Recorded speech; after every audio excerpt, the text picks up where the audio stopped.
do you think landlords have been a little short-sighted on Long Island? Do you think that there maybe are immediate sacrifices they could have made to get a guy to stay in there for a while and stick it out and try to persevere in a community? Well, occasionally the landlords are a little short-sighted. Okay. And I know Gary's laughing about that. But Gary has taken the group of stores and the group of buildings and been able to get them work in concert and bring together the community so it will be attractive to everyone for all the stores. It's in their best interest. Financially, it's in their best interest. Yes, you will always have a small percentage of landlords that maybe have no ties to the community. We happen to be lucky. Many of our landlords have either other properties in the community or live in the community and jumped on the bandwagon. There are always exceptions, but you can't run your revitalization based upon the exceptions. If you know it to be true and you know it is best for the community, you have to take the ball and run with it. Okay. One of the nice things about Gary and I are both involved with the Nassau Council of Chambers. Right.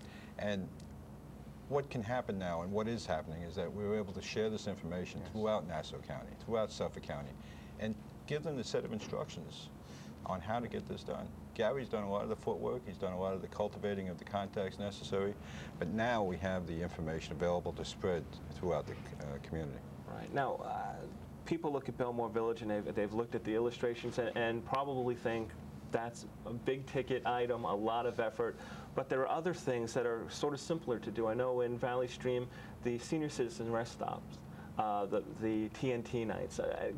Tell me a little bit about that and tell our viewers about the senior citizen rest stop concept. Well, the senior citizen rest stop concept is one that if you take a person that's maybe 70 years old, it's very difficult to make it from one end of the village, or the stores, to the other end.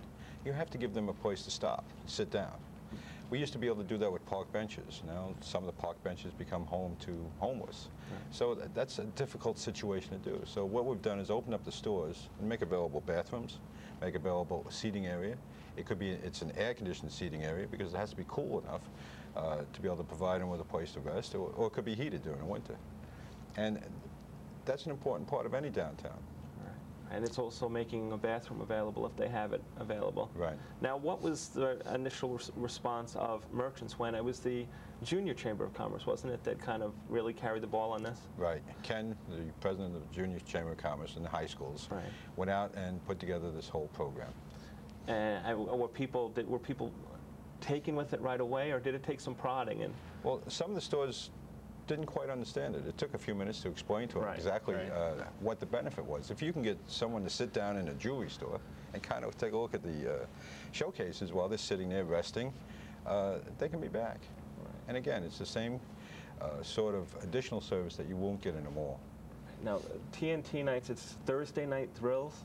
Right. It's done on the 4 summer months. It's May, June, July, and August, on the last Thursday of the month. And just last week we had about 5,000 people show up. Now, we could bring in the Belmore Street Fair and other events like that. Is there a real residual effect of street fairs, outdoor marketplaces, things of that nature?